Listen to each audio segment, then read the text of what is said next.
Much, Magnolia. Good day, everyone. Okay, this is the outline of my presentation. So we are the National Human Rights Institution of the Philippines, and we are an independent office created under the 1987 Constitution.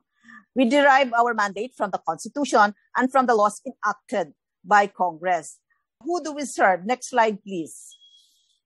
We serve all people in the Philippines and Filipinos abroad. So the Commission on Human Rights has its own vision and mission. The CHR, or the Commission on Human Rights, has core programs and strategies. One is the Human Rights Protection Services. This function is performed through documentation and management of complaints of human rights violations and provisions of independent forensic services and medical legal services in aid of investigation. Second, human rights services of the Commission on Human Rights is the Human Rights Promotion Program. This is about education and training and advocacy campaign on the concept of human rights. The third service is the Human Rights Policy Advisory. This office prepares advisories, position papers on pending bills, and also prepare independent reports on the government's implementation of the Human Rights Treaty. Then we have the new service known as, which we call Prevention Services. This is, the programs include the Interim National Preventive Mechanism. This is in compliance with the government's treaty obligation to prevent torture as provided under the UN Convention Against Torture and its optional protocol. Then we have the jail decongestion, which is a project with the Humanitarian Legal Assistance Foundation, Incorporated, or HLAF, an NGO. This is in response to the findings of the UN subcommittee when they visited the country that detention in the Philippine detention facilities is torture by itself due to its congestion. The Commission on Human Rights has also specialized thematic human rights programs under the management of the Human Rights Center Management Office, or HRCMO, or in short, the Center. Irrelevant to this afternoon's discussion is the Gender Equality and Women's Human Rights Center, the Economic, Social, and Cultural Rights Center, where the matters involving persons with disability is lodged. And then we have the Child Rights Center. The Juvenile Justice and Welfare Act of 2006 recognized the Child Rights Center of the Commission on Human Rights.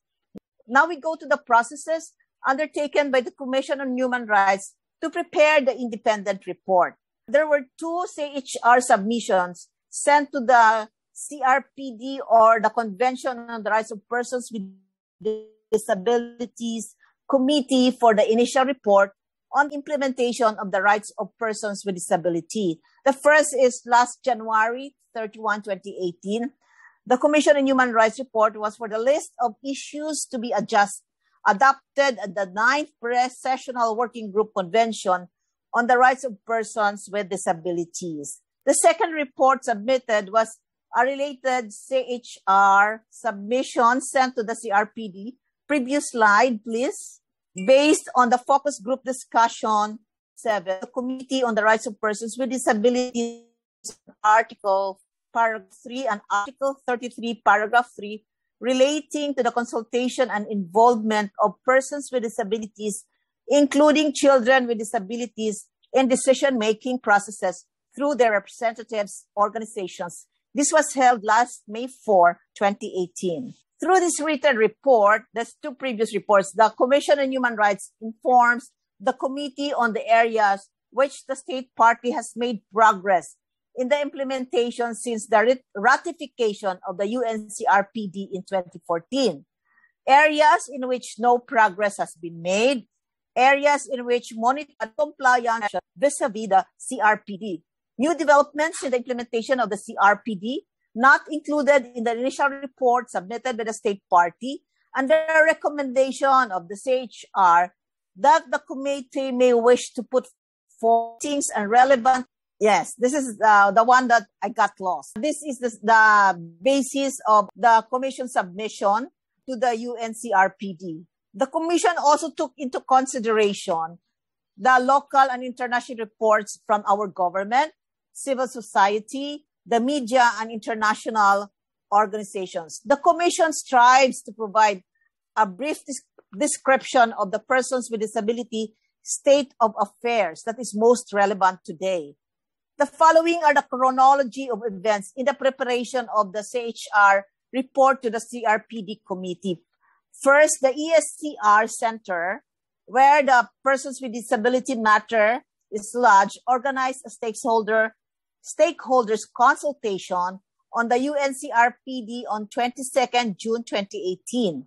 The objective of the events were to gather update on the human rights situations of persons with disabilities in the Philippines, and two, to review the monitoring and reporting processes of the government insofar as the protection and promotion of the rights of persons with disabilities.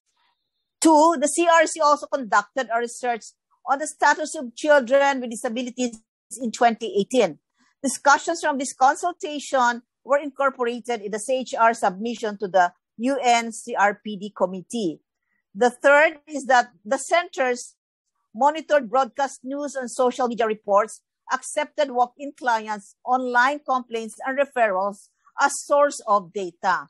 Fourth, the center monitoring team, headed by the ESCR with representatives from the three centers, conducted series of consultations with persons with disabilities.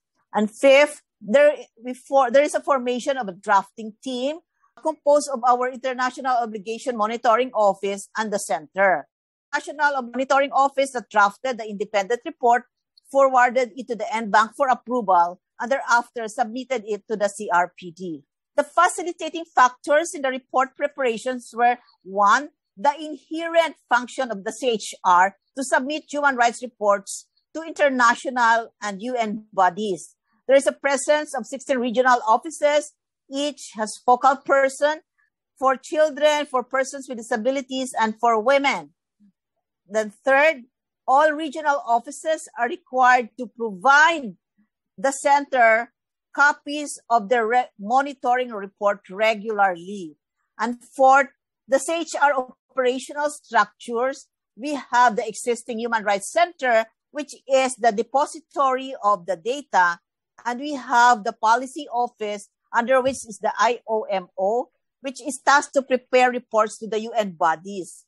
Then we have the fifth, the strong partnership of the CHR with national government agencies, with the civil society organizations, and academic institutions. Of course, the CHR also encountered challenges in the preparation of the report. One is the lack of disaggregated data.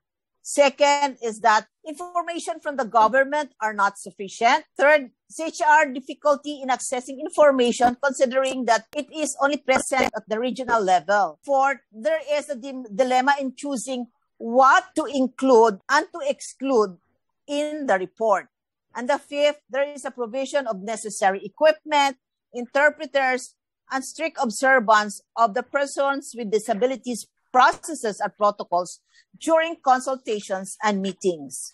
During the reporting of the Philippine government, this representation, together with the director of the Commission on Human Rights Center Management Office, Dr. Renante Basas, represented the Commission on Human Rights and gave their opening statement and closing statement during the reporting of the Philippine government.